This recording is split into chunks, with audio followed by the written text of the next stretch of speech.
കുട്ടികളിൽ ദുശ്ശീലം അല്ലെങ്കിൽ മോശമായ ശീലങ്ങളൊക്കെ ആരംഭിക്കുന്നതിൻ്റെ പ്രധാനപ്പെട്ട റീസൺ എന്ന് പറയുന്നത് അവരുടെ കുട്ടിക്കാലത്തെ അല്ലെങ്കിൽ സ്കൂളിൽ പഠിക്കുന്ന സമയത്തുള്ള അവരുടെ ഫ്രീ ടൈമുകളാണ്.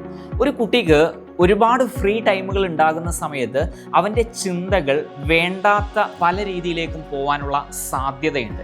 നിങ്ങളൊരു പാരൻ്റ് ആണെങ്കിൽ കുട്ടികളുടെ ഫ്രീ ടൈമുകളിൽ വളരെ എഫക്റ്റീവായിട്ട് എന്തെങ്കിലും ചെയ്യാൻ സാധിക്കുന്നുണ്ടെങ്കിൽ അത് വലിയൊരു കാര്യമാണ്. ഫോർ എക്സാമ്പിൾ പറയുകയാണെങ്കിൽ ഒരു ഫുട്ബോളൊക്കെ കളിക്കാൻ ഇഷ്ടമുള്ള ഒരു കുട്ടിയെ ഒരു പ്രൊഫഷണൽ ഒരു കോച്ചിങ്ങിന് നിങ്ങൾ പറഞ്ഞയക്കുകയാണെങ്കിൽ അവനക്ക് അവിടെ ഫ്രീ ടൈമുകൾ കുറയും. അതുപോലെ മാത്സിനൊക്കെ ഇഷ്ടപ്പെടുന്ന ഒരു കുട്ടിയാണെങ്കിൽ ഒരു അബാക്കസ് പോലത്തെ ട്രെയിനിങ്ങിന് അവനെ പങ്കെടുപ്പിക്കുക.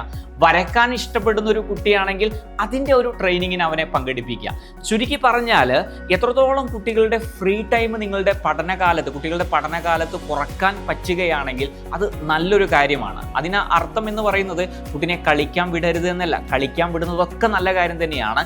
ഈ ഒരു ഫ്രീ ടൈം അവൻ്റെ ഫ്യൂച്ചറിലേക്ക് ഇൻവെസ്റ്റ് ചെയ്യാൻ പറ്റുന്ന രീതിയിലേക്ക് എന്ത് ചെയ്യാം, അങ്ങനെയുള്ള സ്ഥലങ്ങളിൽ അവനെ പറഞ്ഞയച്ചു കഴിഞ്ഞാൽ അത് നല്ലൊരു കാര്യമായിരിക്കും.